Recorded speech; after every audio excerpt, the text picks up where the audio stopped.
Oscar Wilde की एक छोटी सी कहानी। एक आदमी मरा। जिंदगी में लोग जो करना चाहते हैं सब करके मरा। बड़ा पद, बहुत धन, सुंदर स्त्रियां, जो भी मनुष्य की आकांक्षाएं हैं सभी को पूरी करके मरा। परमात्मा के सामने न्यायालय में उपस्थित किया गया। स्वभावतः परमात्मा नाराज था। उसने कहा, बहुत पाप किए तुमने। तुम्हारे पास अपने किए गए पापों के लिए कोई उत्तर है? उस आदमी ने कहा, जो मैं करना चाहता था वह मैंने किया और उत्तरदायी मैं किसी के प्रति नहीं। परमात्मा थोड़ा चौंका। उसने कहा, तुम हिंसा किए, हत्या किए, खून किए? उस आदमी ने कहा, निश्चित ही। तुमने धन के लिए लोगों की जानें ली, तुमने व्यभिचार किया, बलात्कार किए? उस आदमी ने कहा, निश्चित ही। लेकिन उस आदमी के चेहरे पर सिकन भी न थी, न अपराध का कोई भाव था, न कोई चिंता थी। परमात्मा थोड़ा बेचैन होने लगा। अपराधी बहुत आए थे, ये कुछ नए ही ढंग का आदमी था। परमात्मा ने कहा, जानते हो, तुम्हारा ये बार बार कहना कि हाँ निश्चित ही मैं तुम्हें नरक भेज दूंगा। उस आदमी ने कहा, तुम भेज ना सकोगे, क्योंकि मैं जहां भी रहा नरक में ही रहा। अब तुम मुझे कहां भेजोगे? मैंने नरक के सिवाय कभी कुछ जाना ही नहीं। अब तुम्हें और कहां भेजोगे जहां नरक हो सकता है? अब तो परमात्मा के चेहरे पर पसीना झलक आया। कुछ सूझा ना उसे। अब तक के सारे निर्णय, अब तक की लंबी सनातन से चली आती हुई घटनाएं कोई काम ना पड़ी, कोई फाइल सार्थक ना मालूम हुई। उसने कहा घबराहट में कि फिर मैं तुम्हें स्वर्ग भेज दूंगा। उस आदमी ने कहा, यह भी ना हो सकेगा। परमात्मा ने कहा, तुम आखिर हो कौन? मेरे ऊपर कौन है जो मुझे रोक सके तुम्हें स्वर्ग भेजने से? उस आदमी ने कहा, मैं हूं, क्योंकि मैं सुख की कल्पना ही नहीं कर सकता और हर सुख को दुख में बदल लेने में मैं इतना निष्णात हो गया हूं।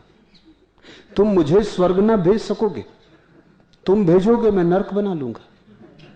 मैंने सुख का स्वप्न भी नहीं देखा, सुख की कल्पना भी नहीं कर सकता हूं, तुम मुझे स्वर्ग कैसे भेजोगे? और कहते हैं मामला वहीं अटका है। परमात्मा सोच रहा है उस आदमी को कहां भेजे। नरक भेज नहीं सकता क्योंकि नरक में वो रहा ही है। स्वर्ग भेज नहीं सकता क्योंकि स्वर्ग भेजने का उपाय नहीं। इस कहानी को ध्यानपूर्वक समझने की कोशिश करना। ये किसी और आदमी की कहानी नहीं, सभी आदमियों की कहानी। तुम वहीं भेजे जा सकते हो जहां तुम जाना चाहते हो। और अगर सुख की तुम्हारे जीवन में स्वप्न की भी क्षमता खो गई है तो तुम्हें कोई भी स्वर्ग नहीं दे सकता। स्वर्ग कोई दान नहीं, स्वर्ग किसी के अनुग्रह से न मिलेगा, अर्जित करना होगा। सुख भी सीखना पड़ता है, सुख का स्वाद भी सीखना पड़ता है। और अगर तुम स्वाद को न जानो तो सुख पड़ा रहेगा तुम्हारी थाली में, तुम उसे चख ना सकोगे, तुम उसे अपना खून मांस मज्जा ना बना सकोगे, वो तुम्हारी रक्त की धार में ना बह सकेगा, वो तुम्हारे जीवन की रसधार ना बनेगी। और दुख भी तुम्हारा जीवन का ढंग है। तुम्हारे हाथ में जो पड़ जाता है तुम दुख में बदल देते हो। जो देखते हैं दूर और गहरा, उनसे अगर पूछो, जागे हुओं से पूछो, तो वो कहेंगे सुख और दुख होते ही नहीं, तुम ही हो। वही घटना सुख बन जाती है किसी के हाथ में, वही घटना दुख बन जाती है। कोई उसी घटना को दुर्भाग्य बना लेता है, कोई उसी को सौभाग्य बना लेता है। सारी बात तुम पर निर्भर है। तुम आत्यंतिक निर्णायक हो। परमात्मा भी तुम्हें स्वर्ग नहीं भेज सकता, नरक नहीं भेज सकता। तुम जहां होना चाहते हो वहीं हो और वहीं रहोगे। तुम्हारी स्वतंत्रता अंतिम है। तुम अपने मालिक हो। बुद्ध का इस बात पर गहनतम जोर है कि तुम अपने मालिक हो, कोई और मालिक नहीं। इसलिए बुद्ध ने परमात्मा की बात ही नहीं की।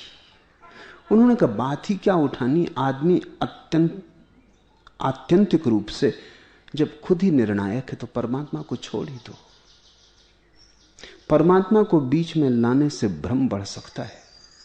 भ्रम इस बात का कि चलो मैं गलती करूंगा तो वो क्षमा कर देगा, कि चलो मैं भूल चूक करूंगा तो वो राह पे लगा देगा। इस भूल चूक करने में सुविधा मिल सकती है।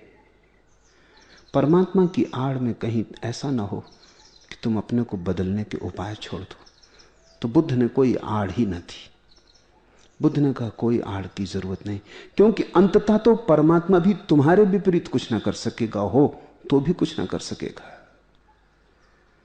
और जब तुम ही करने वाले हो, तुम ही निर्णायक हो, तो ये परमात्मा शब्द कहीं ऐसा ना हो कि तुम्हारी बेईमानियों को, तुम्हारी धोखाधड़ियों को छिपाने का आधार बन जाए। इसे हटा ही दो। इसलिए बुद्ध का सारा जोर तुम पर है, मनुष्य पर है। बुद्ध का धर्म मनुष्य केंद्रित धर्म है, उसमें परमात्मा की कोई भी जगह नहीं। इसका यह अर्थ नहीं है कि बुद्ध के धर्म में परमात्मा का आविर्भाव नहीं होता, होता है, लेकिन मनुष्य से होता है। परमात्मा कहीं दूर आकाश में बैठा हुआ किसी सिंहासन पर नहीं है। मनुष्य के हृदय से ही उठती है वो सुगंध, दूर आकाश को व्याप्त कर लेती है। और धर्मों का परमात्मा अवतरित होता है, हिंदू कहते हैं अवतार। बुद्ध का परमात्मा अवतरित नहीं होता, ऊपर से नीचे नहीं आता, ऊर्ध्वगमित होता है, नीचे से ऊपर जाता है। ज्योति की तरह, वर्षा की तरह नहीं। वर्षा ऊपर से नीचे गिरती है, आग जलाओ लपटें ऊपर की तरफ भागती। तो बुद्ध कहते हैं जहां चैतन्य की ज्योति जलने लगी वहां परमात्मा प्रकट होने लगता है। तुम जब पूरे जल जाओगे, जब तुम्हारे भीतर सारा कचरा कूड़ा जल जाएगा, तुम खालिस कुंदन हो जाओगे, एक शुद्ध लपट रह जाओगे जीवन चेतना की, बोध की, प्रकाश की। तुम ही परमात्मा हुए।